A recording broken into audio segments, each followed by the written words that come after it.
Shalom anak-anak yang terkasih, kali ini kita berjumpa melalui video ya. Ibu berharap kalian semua sehat dan tetap semangat. Kita akan melanjutkan pembahasan mengenai segitiga-segitiga sebangun, khususnya latihan 1-4 yang kemarin sudah kalian kerjakan. Dan ini adalah pembahasannya. Ya, silakan diperhatikan. Kalian nanti cek dengan pekerjaan kalian. Jika ada yang kurang atau ada yang salah bisa dibetulkan ya, diperbaiki.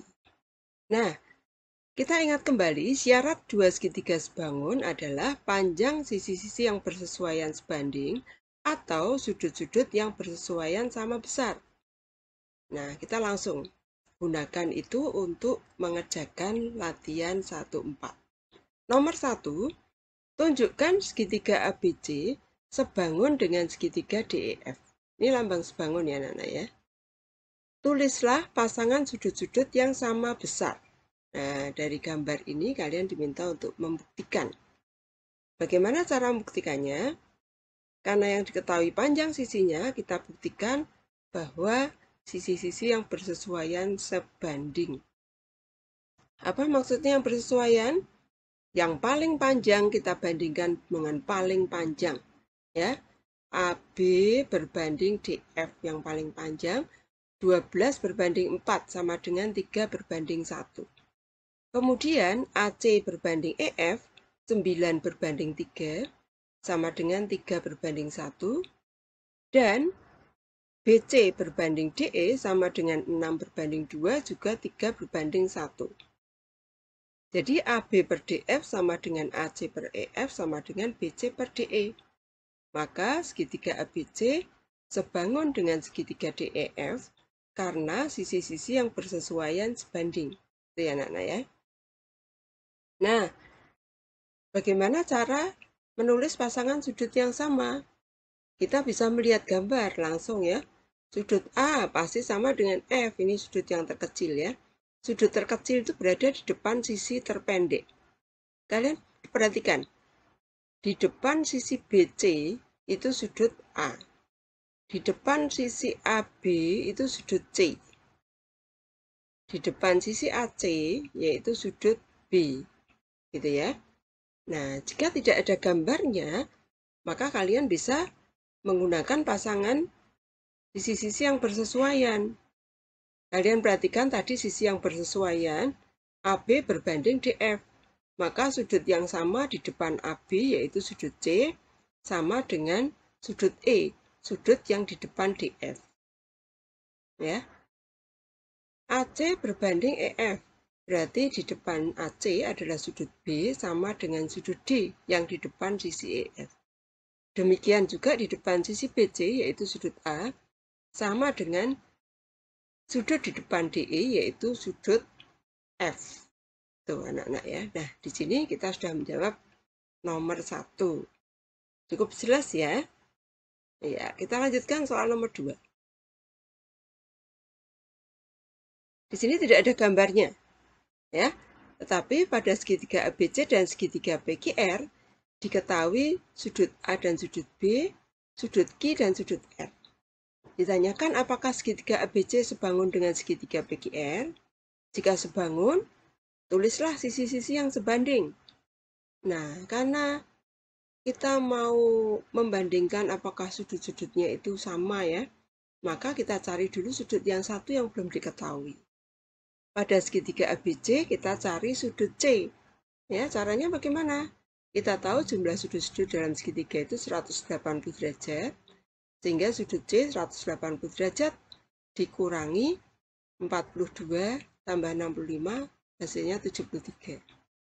Demikian juga yang sudut P, ya. Setelah dicari ternyata hasilnya 65. Dari sini kita tahu bahwa sudut A sama dengan sudut R, sudut B sama dengan sudut P, dan sudut C sama dengan sudut Q. Nah, segitiga ABC sebangun dengan segitiga PQR karena sudut-sudut yang bersesuaian sama besar. Gitu ya. Nah, bagaimana sisi-sisinya? Nah, sisi-sisi yang sebanding kita tinggal mengurutkan dari sudut-sudut yang sama. Ya. Jadi AB, nah ini AB berbanding RP sama dengan BC berbanding PQ sama dengan AC berbanding RQ. Nah, itu cara menentukan sisi yang sebanding. Atau kalian gambar juga boleh ya anak-anak untuk lebih jelasnya. Itu nomor 2. Kita lanjut soal nomor 3 ya, supaya videonya tidak terlalu lama. Nomor 3, diketahui segitiga KLM dan XYZ yang diketahui panjang sisi-sisinya sama ya. Ditanyakan apakah kedua segitiga itu sebangun. Kalau iya, mana sudut-sudut yang sama gitu ya. Nah, kita bandingkan sisi-sisi yang bersesuaian. Apa artinya? Sisi terpendek bandingkan dengan yang terpendek, terpanjang dengan yang terpanjang. Ternyata kita dapatkan perbandingannya sama semua, yaitu 1 berbanding 2. Kalian perbandingkan terpendeknya KLM itu KM 8 berbanding XZ 16 1 banding 2, 12 berbanding 24 juga 1 berbanding 2, 15 berbanding 30 juga 1 berbanding 2. Maka segitiga KLM sebangun dengan segitiga XYZ. Ya. Nah, bagaimana dengan sudut-sudutnya? Kita tentukan seperti tadi ya. Berarti sudut di depan KM nanti sama dengan sudut di depan XZ.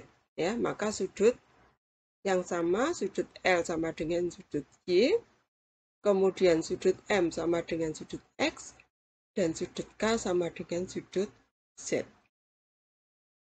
Itu anak-anak ya. Nah, kita lanjutkan ya, nomor 4 ya, tetap semangat. Kalian perhatikan ini. Nomor 4. Nah, ada gambar. Kalian melihat pada gambar ada berapa segitiga? 2 ya. Ya, segitiga ABC ini dan segitiga DEF. Nih, dan DE sejajar dengan AC. Apakah keduanya sebangun? Nah, coba kita buktikan ya. Kita buktikan dengan menunjukkan sudut-sudut yang bersesuaian sama besar. Mana yang sama ya? Sudut BDE sama dengan sudut BAC karena sehadap. Kalian ingat pelajaran di kelas 8 ya, ada 2 garis jajar yang dipotong garis lain, itu namanya sehadap. Kemudian sudut DEB sama dengan ACB itu juga sehadap. Dan satu lagi sudut DBE dengan sudut ABC itu berhimpit. Jadi satu sudut ini dipunyai oleh 2 segitiga. Ya, maka kedua segitiga itu sebangun. Nah, bagaimana cara menentukan perbandingan sisinya? Kita bandingkan dari melihat sudut-sudut yang sama ya. Dari misalkan ini, BD per BA sama dengan BE per BC sama dengan DE per AC. Nah, itu. Kalian boleh mulai dari segitiga BDE, boleh juga mulai dari segitiga ABC. Itu ya anak-anak ya. Yuk lanjut nomor 5. Nah, ada gambar lagi yang berbeda seperti ini. Bagaimana cara menunjukkan sebangun ya? Nah, kita buktikan bahwa sudut-sudutnya itu sama besar. Apakah kalian melihat ada sudut yang sama? Iya, ini ya. Sudut Q, PQR sama dengan sudut RST. Karena apa? Itu adalah sudut dalam berseberangan. Kemudian sudut PRQ sama dengan sudut SRT karena bertolak belakang. Dan kalau 2 sudut sudah sama, pasti yang ketiga sama. Ya. Tapi kalau kalian ditanya P sama dengan T, kenapa? Itu juga sama. Sudut dalam berseberangan. Nah, karena sudut-sudut sudah sama, kalian tinggal menulis perbandingan sisinya diurutkan. Ya, sesuai dengan sudut-sudut yang sama. RS per RQ sama dengan ST per PQ sama dengan TR per PR. Gitu ya. Nah, bagaimana Ya, kita lanjutkan menentukan panjang RS.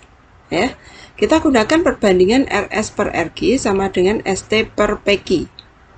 Nah, di sini RQ 8, ST 6, dan PQ 9. Nah, kita kalikan silang 9 kali RS sama dengan 8 kali 6. Maka RS-nya 48 dibagi 9 sama dengan 5,3 cm. Ya, jadi kesebangunan pada segitiga itu, perbandingan sisinya bisa digunakan untuk mencari panjang sisi yang belum diketahui pada segitiga-segitiga yang sebangun. Itu ya anak-anak ya. Kita lanjutkan nomor 6. Nah, di sini ada gambar dua segitiga yang berbeda. Segitiga DEF dan segitiga FGH. Kita juga diminta untuk menunjukkan sebangun ya. Di sini sudah diketahui dua sudut yang sama, yang sudah diberi tanda ini berarti sama, sudut D sama dengan sudut H. Nah, tinggal mencari lagi satu pasangan sudut yang sama. Karena kalau dua sudut sudah sama, pasti yang ketiga juga sama ya. Yang mana yang sama? Iya, sudut DFE sama dengan sudut HFG. Karena apa, anak-anak? Bertolak belakang. Iya, betul. Maka yang ketiga pasti sama, yaitu sudut E sama dengan sudut G. Perbandingan sisinya tinggal mengikuti sudut-sudut tersebut ya. Jadi DE per HG gitu ya, sama dengan DF per HF sama dengan EF per GF. Bagaimana untuk menghitung panjang HG? Kita pakai perbandingan DE per HG sama dengan DF per HF. Nah, 12 per HG sama dengan 4 per 6. 4 HG sama dengan 12 kali 6. Sehingga HG sama dengan 72 dibagi 4, 18 cm. Nah, tinggal soal terakhir nomor 7 ya. Iya. Nah, bagaimana ini? Mana nih sudut yang sama selain sudut Q dan sudut S? Yang mana anak-anak? Ya, sudut R ya. Ini karena ini sudutnya berhimpit. Karena dua sudut sudah sama, maka pasti yang ketiga sama. Sudut T sama dengan sudut P. Nah, perbandingan sisinya kalian tinggal urutkan dari sudut-sudut yang sama. Misalkan SR, sisi SR dari titik ke silang. Bandingannya ya dari titik ke silang, sisi QR. Kemudian sisi TR, centang ke silang, bandingannya dengan centang ke silang, sisi PR. Demikian juga dengan ST berbanding PQ. Gitu, ya. Sekarang kita mau mencari SR. Kita tentukan dengan perbandingan SR per QR sama dengan ST per PQ. Nah, ini bisa disederhanakan dulu ya. 5 per 10 itu bisa kita bagi 5 dulu. Dapat 2, 5 bagi 5, 1. 2 dengan 18 juga bisa kita sederhanakan. Dibagi 2, 1 dibagi 2, 9. Sehingga SR sama dengan 9.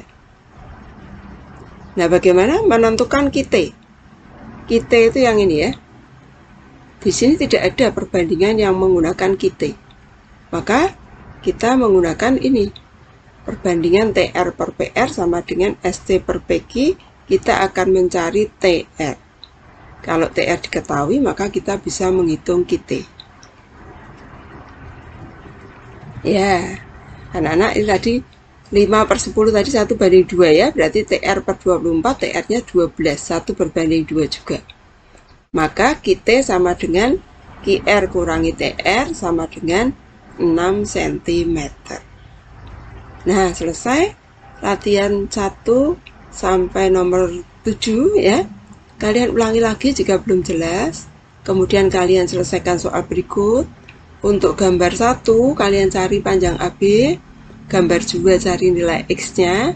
Sedangkan gambar 3 carilah tinggi gedungnya. Ya, dikerjakan di buku latihan. Jika ada yang kurang jelas, silahkan ditanyakan. Tetap semangat, hati yang gembira adalah obat yang manjur, tetapi semangat yang patah mengeringkan tulang. Amsal 17 ayat 22. Terima kasih untuk perhatian kalian. Tuhan Yesus memberkati.